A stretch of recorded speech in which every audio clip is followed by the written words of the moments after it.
क्या आप जानते हैं कि कछुआ हमारे शास्त्रों में इतना पूजनीय क्यों है?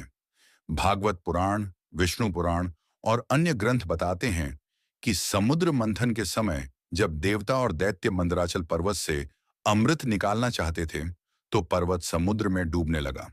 तभी भगवान विष्णु ने कूर्म अवतार यानी कछुए का रूप धारण किया और अपनी विशाल पीठ पर पूरे पर्वत को संभाल लिया।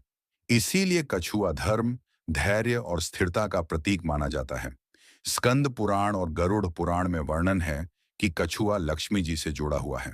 समुद्र मंथन से ही लक्ष्मी जी प्रकट हुई थीं और उस समय कूर्म रूपी विष्णु उनके आधार बने। इसलिए कहा गया कि जहां कछुए का वास होता है, वहां लक्ष्मी का आशीर्वाद अवश्य रहता है।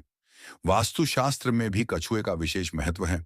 शंख, कलश और कछुआ, ये तीन वस्तुएं घर में सुख, शांति और समृद्धि लाती हैं।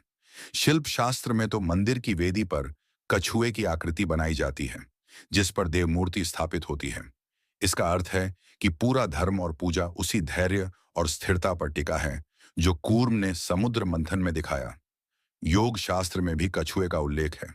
भगवद गीता अध्याय 2 श्लोक 58 में श्री कृष्ण कहते हैं, यदा संहरते चाय कूर्मोंगानीव सर्वशः, अर्थात जब साधक अपनी इंद्रियों को वैसे ही भीतर समेट लेता है जैसे कछुआ अपने अंगों को, तब वह योग में स्थिर हो जाता है।